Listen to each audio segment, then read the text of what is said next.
Hello, Don. Hi. So, Oh, hi, too. oh, yes, and welcome, everybody. See you there. Didn't see you there. You're looking good today. Yeah, it's 4th Is that a of new July, haircut? yeah. Happy 4th of July, by the way. Yeah, we're going to go ahead and date this right now. And Might hear some booms. you might hear some booms out We can here. cut that out, but- Okay, yeah, it's fine. It rained. Speaking of booms, Goto. We're going to do a deep dive into a KOTOR 2 character. A particularly interesting one that you meet on Nar Shaddaa, who starts out kind of villainous, but then you get to learn a little bit more about him. He's still villainous. Is he?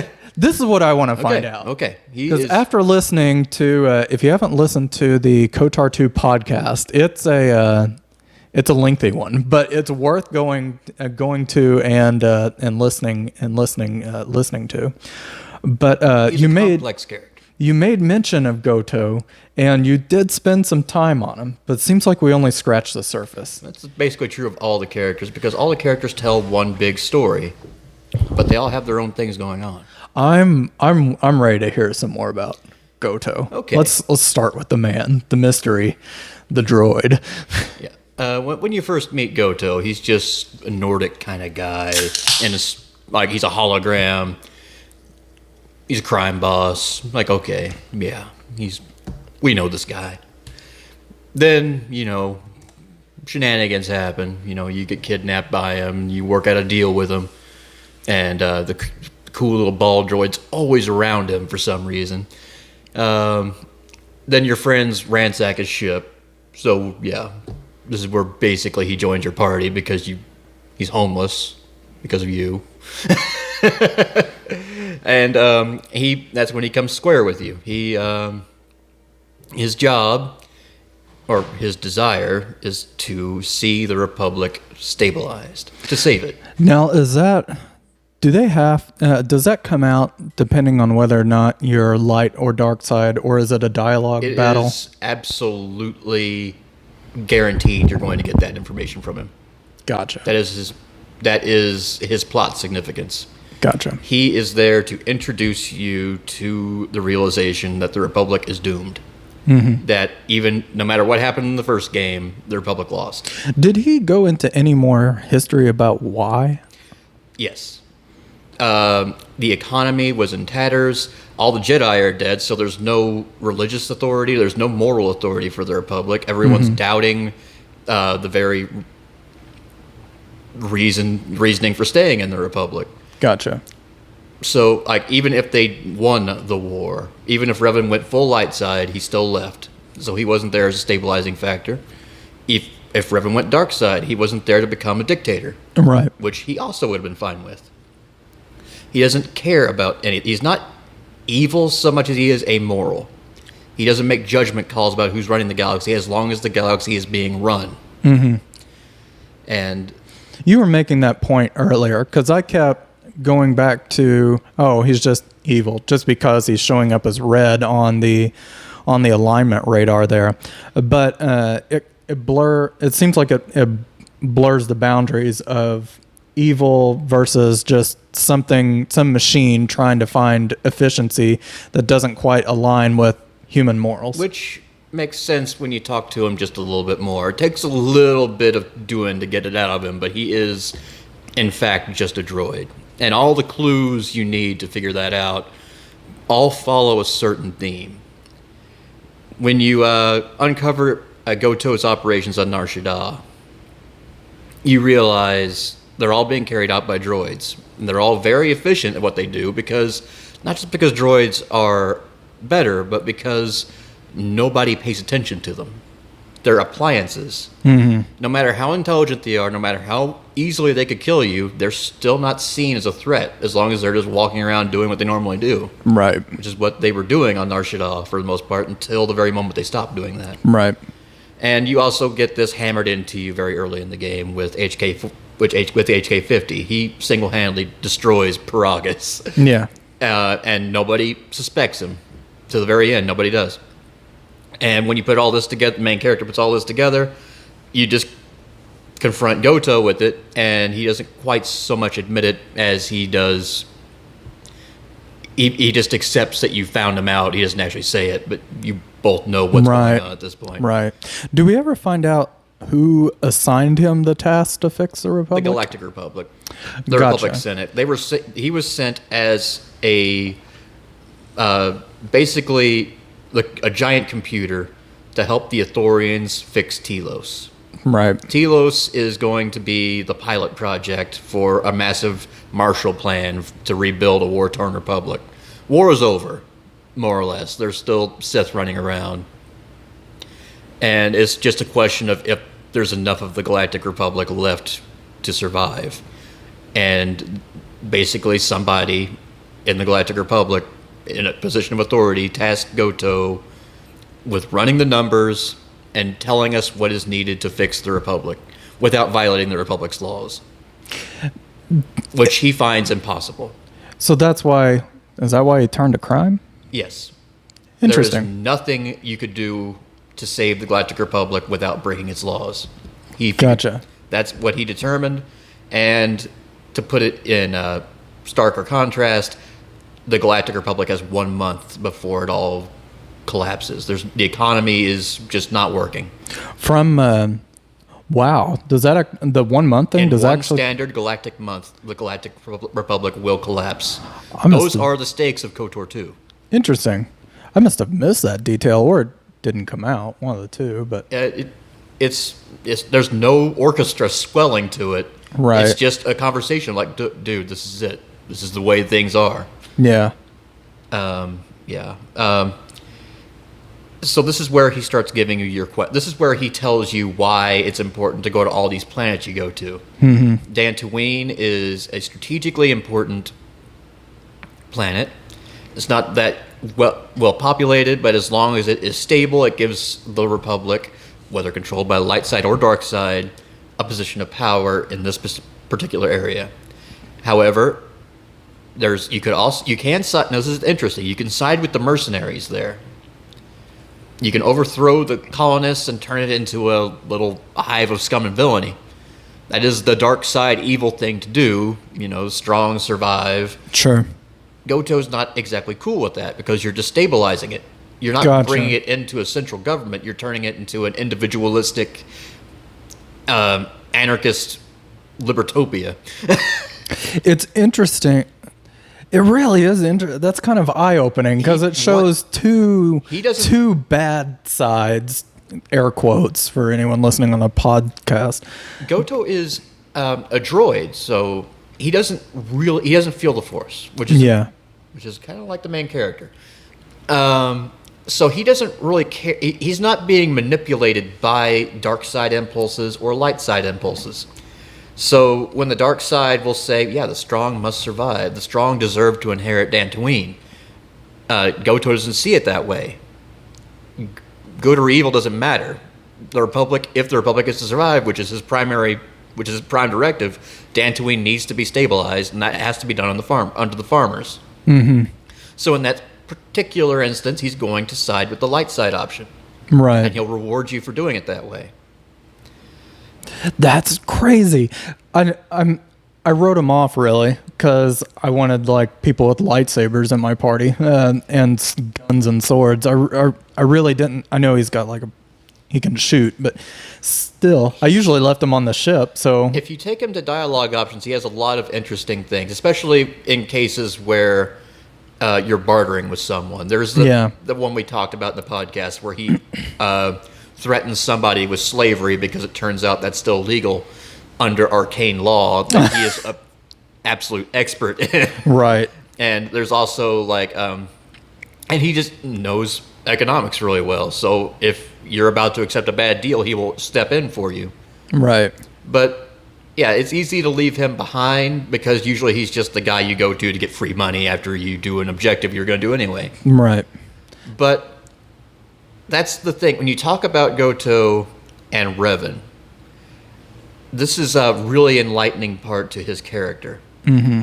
He is frustrated that Revan left. He doesn't understand why he left, and really nobody does. But he is frustrated because Revan could have been the unifying force to keep the Galactic Republic together. Sure. He chose not to, or she chose not to, whatever. And Goto is very put out by this because he doesn't care about forced shenanigans or prophecies. His job is to keep the Galactic Republic stable and whole. Mm-hmm. And there's a lot going on in the galaxy outside of that he doesn't care about. That's kind of and that becomes an important detail because when you talk Galactic Republic history with him, specifically the Civil War from the first game, he talks about Revan being a little different than Malak. Not just like Revan was dark, even when Revan was dark side, he wasn't running around destroying planets wholesale. Sure. Unless he had to. Right. He kept industry intact. He seemed to have a plan in mind, and Goto respects that. Mm-hmm. That's strength with planning. Sure. And he kind of like, okay, that's what Sith are like then. Yeah. But then, right after that, Malak takes over, and the strategy changes completely. And Malak has no plans. He just knows brute strength. He destroys. He makes an absolute mess of the galaxy. He's the reason the Galactic Republic is on the brink of destruction, chaos, being messy. And there's one thing Goto doesn't like. It's a messy galaxy. You're right. So this kind of calls into question Goto's judgment. He is the smartest, one of the smartest things in the galaxy. It's his job. It's his character. But no matter how smart you are, no matter how rational you are, how above the fray you think you are, there's going to be things you don't understand, perspectives you don't have. Goto does not understand that the Force has a will of its own. Right. That you have to account for that. He doesn't account for that. So when he sees dark side characters running around, he's more than happy to let them win as long as they will stabilize the Republic under their control. Sure. He doesn't care about freedom or human rights or being a decent person as long as law and order is being upheld. Is it law and order or is it economy? Law and order and economy. So all three. Stable. Okay. Yeah. He is basically a German industrialist with liberal leanings. He's okay with human rights. He's not going to be on the streets. I was about to ask, who would he parallel with in today's government? Today's government? He would be a tech bro. Okay. Like Silicon Valley. He doesn't, well, not really. He fancies himself a rational... I should then reword that. Today's society. He fancies himself a rational centrist. Reasonable, rational centrist. Above the fray. He doesn't feel emotions. He doesn't... Well, he's a droid, yeah. If he sees... Yeah, he literally is. If he sees someone being oppressed, well, rationally, this will sort itself out eventually. I don't have to do anything to stop this. Mm-hmm. In fact, if doing so would upend law and order, we shouldn't do anything. Right. And, why should we upend the law and order brought by Malak? And there's the problem, because he just stated that Darth Malak, like most Sith Lords, would leave society in tatters. They bring law and order. Yeah. Just a different blend of it. But over the long run, that society would collapse, just like their society always has. On Korriban, right. It's just the Sith way. He doesn't understand the Sith. He just understands they bring law and order, or at least proclaim to. Mm-hmm. So he will willingly, like the industrialists in Germany who thought that Hitler can be controlled. Okay, he's not a communist. That's what. As long as he's not a communist, we can tolerate him. Sure. He won't go off the rails. He's just a good old boy traditionalist. He wants to stop godless communism, and he'll let me run my business, and really that's all I care about.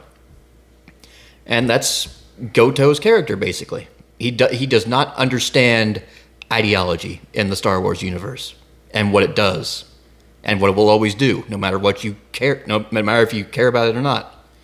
He doesn't understand that light side and dark. He doesn't understand that the dark side always amplifies.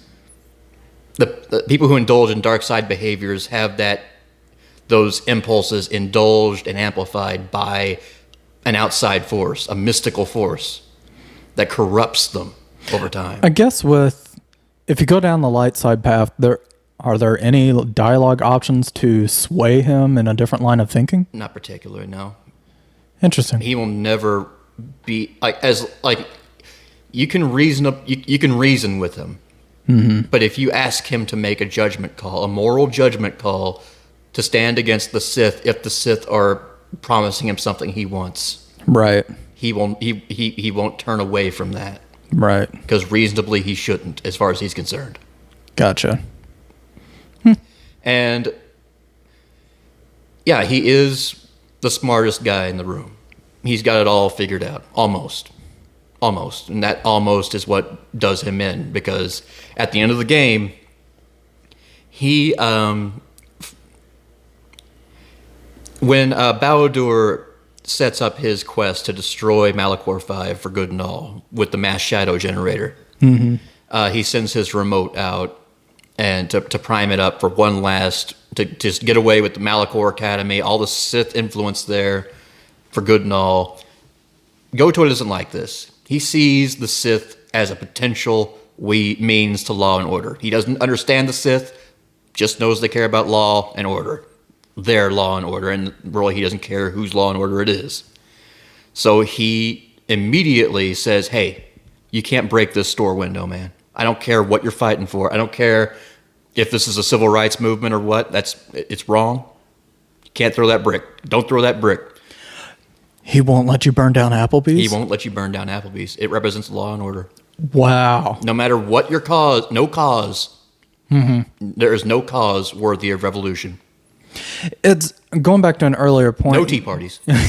Going back to an earlier point you made where he was trying to figure out a way to enact his kind of plan there. He even went so far as to think that he can't be perceived as a droid, right? He has to be, like, he almost uses himself as a medium. He understands that no one will take a droid seriously or take orders from a droid. Right. He understands, he is so in a way he's also kind of a minority who has risen above everything and has no sense of solidarity with other droids. He doesn't care about droid rights. Right. Or because that would be going against law and order. He's still programmed that way. We're all programmed with certain... Is he the mirror character to, I forget the droid's name in the Solo movie, but is he the mirror character to that? You could say that, I guess. Because she is for rights, but she also has kind of a higher understanding for a droid. We don't know what her past is. We don't know the events or programming that shaped her. But we're all shaped and programmed by the world, right? To be different, to see things certain ways, just like droids are in a way. Sure. But yeah, you could say that. And ultimately, Goto does succumb to hubris. Because he's got it all planned out. He's going to overpay. He knows he can take remote in a straight fight. He's always had a weird superiority complex when it comes to remote. And all the little cute cutscenes, he's always stalking it, begrudgingly accepting that the remote is well made, if a waste of resources. And he finally corners it and says, I'm sorry, I can't let you destroy this place. There's great power here. I don't understand this power, but I know it's power, and I respect power. But now this part of the game was cut. But the one thing you know is if you're light side, you do destroy Malachor 5. So Goto does not succeed. In the restored content, turns out HK-47 brings all his an army of HK-50 units under his control to fulfill your will. The will to his master. Even light side, he respects you. That's his programming. That's his choice. And with his help, you do destroy Malachor 5. And while Goto's plan to stabilize the Republic is successful, he goes overboard. His blind spot into the morality of the galaxy is ultimately his undoing. Right. Wow. And that comes out more in the restored content? Because this is stuff. Only his ending. Everything else is completely in the original game. Is it stuff that you had to bring him with you? You just need influence with him. Gotcha. Basically, that just means you manipulate him. You either when you talk about the fuel trade with the Hutts, Right. He will express reservations about using Hutt fuel instead of Paragus fuel. Right. Because the Hutts are outside of galactic control. The Hutts will extort the Galactic Republic. Right. The Galactic Republic, their economy cannot handle being extorted to that extent. It would be best he thinks it would be better to let Telos die than to go into debt restoring it, basically. If you agree with him there, you get influence. Right. And you need to just basically agree with him enough in that way to get him to talk. That's interesting, actually. Yeah. Back on Nar Shaddaa, this might bridge into other characters that's kind of associated with that planet, but we're running. We've got a lot of time left on this anyway. But does he? I don't know how quite to say it. He has that unique cast of characters around him there when they're trying to get you on Nar Shaddaa, when he's telling them to observe you, the bounty hunters. Yeah, do any of those share that same sort of influence on him? That's wild. They're just tools, right? Everything's a tool, even you. To like in his point of view, as far as he's concerned, you're just a tool. Right. Like, you can break the law if you need to, but ultimately he does support law and order, and he'll do anything to do that.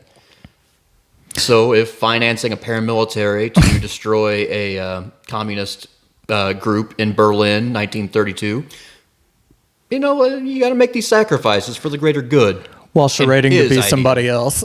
Yeah.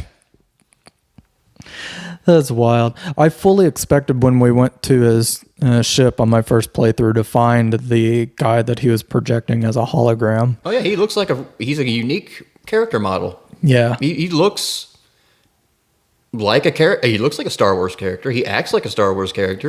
He is very influenced by that droid that's in A New Hope, I guess. The one that was going to give a shot. Interrogation droid. Yeah. So that's interesting. Crazy.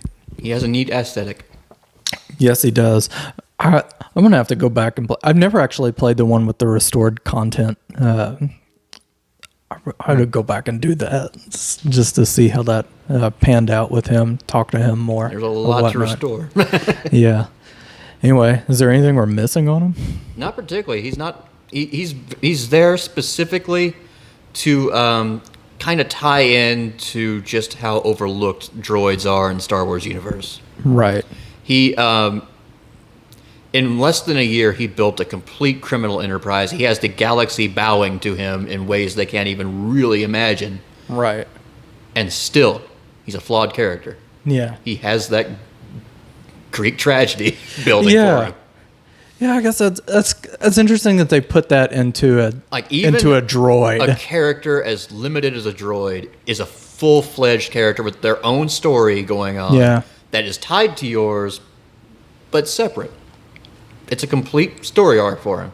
I'm constantly impressed with some of these characters and how deep they actually go, just beyond they're an evil character, they're a good character. Mm-hmm. It's quite a good amount of storytelling. Anyway, carefully talk about another character in this as well. Sure, might as well. Hanharr, we were talking about earlier. Yeah, that one's another fascinating character because kind of like Goto in that he is the evil character, but he's got something else kind of going on with him. Just that makes you think of him in other terms other than just he's evil or whatnot. Want to start? He is like Goto from a marginalized class in the Star Wars universe. He's a Wookiee, a former slave. Yeah. Now, most fiction, you want to root for these kind of people. You don't want to root for Hanharr. He is not a redeemable character. He is an interesting character, but he is broken in a lot of ways he's just not on any course to improve himself. That's interesting that you say you don't want to root for him. Is Goto someone you want to root for? Not particularly. He He would willingly give. Like he's the first to point out that Darth Malak has problems and shouldn't be running things. He's the first person to empower someone like that. right. He'll go both ways Yeah. if it means If stability. if the Sith appear to be winning, he'll back the Sith. He doesn't care if that will inevitably result in a Malak in charge. Because you mentioned that he was doing things in, I guess, his terms, the greater good. As far as he saw them, yes.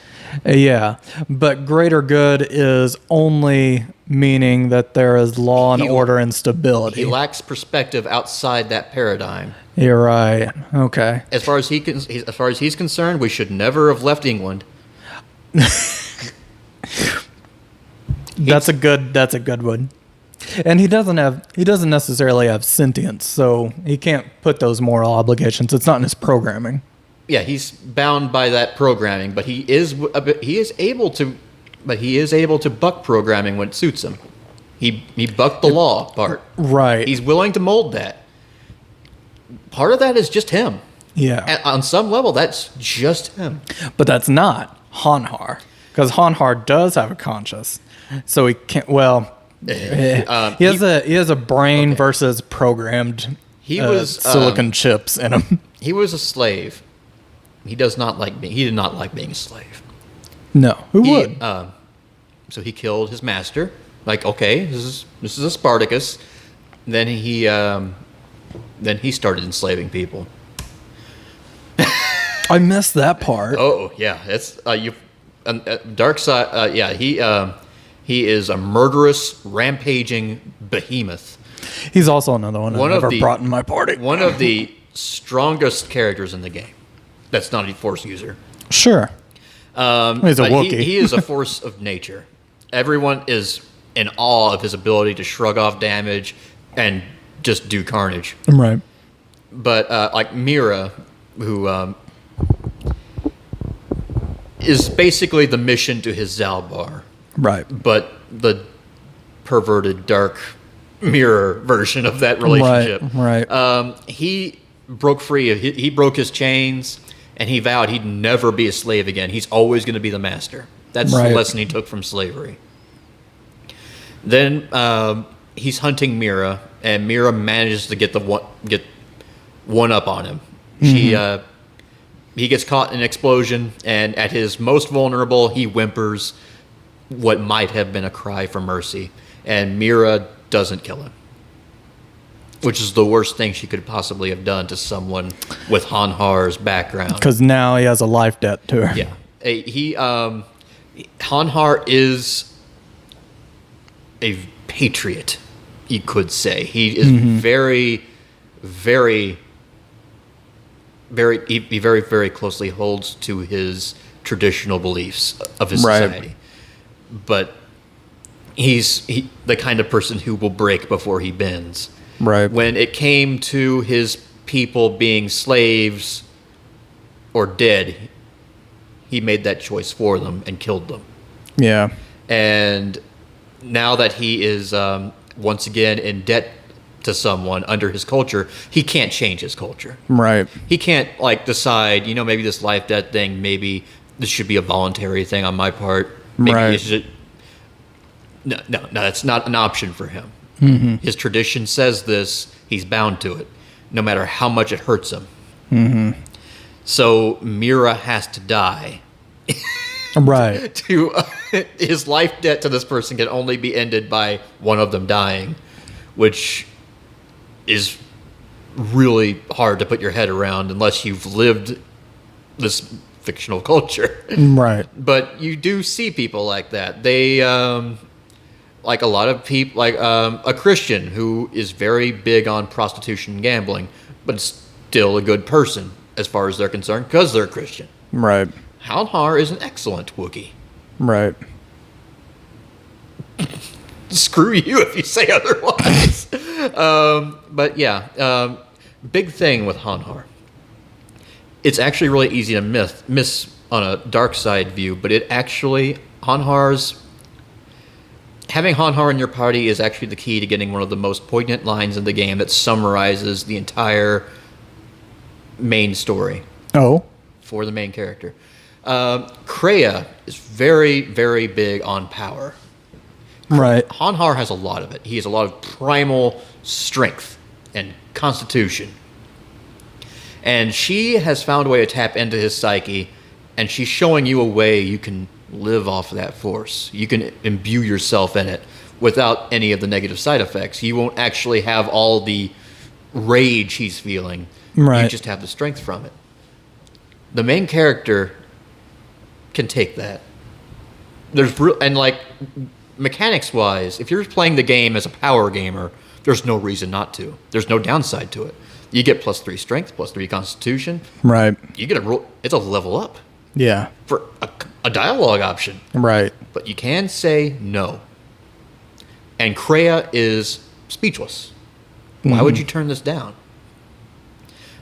And the main character, and this is interesting coming from a dark side, an obligatory dark side person at this stage. I don't need anyone's power but my own. Arrogance. Yeah. No, this is the main character. Like you could say it's arrogant, but this is the choice of Malachor 5. This is what Kreia. That's what Kreia says. I was looking for something in you, and that's exactly what it is.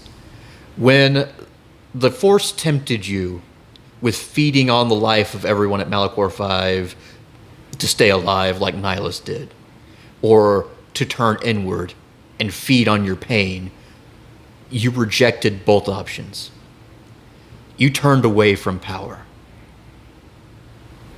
Thus, cutting your need of the Force? You became one of the only truly free people in the galaxy. Interesting. The Force has no hold over you. Mm-hmm. And you don't need anything that comes from Hanharr. No matter how much strength it might give you, you recognize that no matter how much power he has, he's a slave to his power. Sure. He's a slave to his rage. He has no control over himself, and you don't need anything to do with that. Even if it doesn't actually, it's not worth it. Right. So that is the dark side. That is a dark side exile's judgment of Hanharr as a broken person. Yeah. And it really gets into how even a dark side evil character in KOTOR 2 can be interesting. Not just in terms of Hanharr, but in how other evil characters will see it. Like, they look at Hanharr and it's like, and someone like Kreia might see, yeah, look at all that power. That could be yours. Yeah, look at all that. I don't want anything to do with that. Right. That's a toxic relationship. Right. But yeah, that is Hanhar's big thematic purpose. He is a non-Jedi with all the same brokenness of Nihilus and Scion. Is that the scene where Kreia like makes him bend at his knees? That is no, that's when he's on your ship. God, okay. I got the two mixed up because there was that one scene with her and him on Nar Shaddaa when she brings him back as an agent. Yeah, she makes him kneel and almost swear an oath to you, the main character. It's interesting that she does understand Hanharr. Right. Which is why he's willing to tolerate her, because Mira showed him mercy. She does not understand what that meant to him. Right. He gets very angry when he confronts her on Nar Shaddaa while the truce is still in effect. She says, look, your life debt, I don't want it. You're free. And Hanharr is like, that's not how this works. Yeah. You need to understand what this is to me. Kreia knows exactly what this is to him. She knows he respects power over anything else. And that's exactly, like, I will never show you mercy. I promise you that. He can live with that. Right. He can accept that. But yeah, that light side, if you're light side, she knows better than to bring him on the ship because he wouldn't fit in. Right. So she sends him off to Malachor 5 so he can finally rid the exile of Mira's influence. Gotcha. That's wild. He's such a not even really a support. Well, I guess he is a supporting character, but he's down the line a little bit. It seems like from the story. So to see him go into that much depth overall is just shows the dedication and the writing. I feel like to that. Yeah, to that game. There, like, no one comes into the KOTOR story just to be an NPC. Especially members of your party. They all have a background. They have a story. They didn't emerge Right. fresh from the womb like this. And even it seems like they all come to some focal point that they teach something or provide the opportunity to enlighten your character about something. And the point that you just made where when your character is offered the extra strength from him and you can decide to reject it. You don't get any reward for doing that. Yeah. It's completely character building. Wow. Building all, like, no matter what is happening to you, you're still the same person who made the same choice you did at Malachor 5. And that is the only reason that you were special. And that's just role playing. Yeah. All that is. No achievement. There's not an achievement I know on Steam for that specific one. No accomplishment on Xbox for it. Mm-hmm. That's just storytelling. Mm-hmm. Interesting. And why is the exile special in KOTOR 2? Not because the Force has a prophecy or a will. Right. For the exact opposite reason. Right. The Force has no hold over you. Right. You mastered your own life. You turned away from power. You were absolutely helpless, but you were free. Yeah. I can't wait to go into the other characters. And Hanharr will never be free. Like Scion, he is completely, like, Hanharr can't feel the Force. He's not getting anything from this rage other than an inner strength and constitution, but it's consuming him the same way Scion was consumed by his... He was dependent on his own pain to keep himself alive. Yeah. Yeah. He... if without the Force, he would just be a pile of body parts on a slab. Yeah. But so he could keep himself alive, but ultimately what kills him is you saying, dude, is this what you really want? Yeah. You mean death was an option right. this whole time? Yeah. But yeah. That is like KOTOR 2, every character, almost every humanoid character in your party can be a Jedi. So it's easy to overlook the droids or people like Hanharr. But like it's tempting to not even bring them in your party. Like, everyone loves HK-47. Right. T3 and 4 is like the mascot character, even though he's got his own. He's actually one of the most important people in the galaxy. Right. But but KOTOR 2's strength is that just because it knows these people probably aren't going to be heart warmers, they do deserve to be characters, not just placeholders. Right. Which is how I've treated them in several run-throughs. They pretty much just get succumb to mopping duty on the ship. Yeah. Anyway, is there any redeeming option for Hanharr? You'll only ever meet him on the dark side. Like, the only real just too far gone. Yeah, the only real, like, it's kind of sad because the only person who will ever meet or spend any amount of time with Hanharr is not going to be the kind of person who's going to be a helpful person to him. Right. You know people like that. Yeah. In every small town or big city on this planet, there's always going to be someone who is broken that could theoretically help themselves, but their personality, their psychology, they will only ever associate with people who enable the worst things about them. Right. And they'll drive away anyone who might have helped them. Right. And that's basically what that would be like in a universe where certain emotions will always exponentially go in one direction. The feels. That's interesting.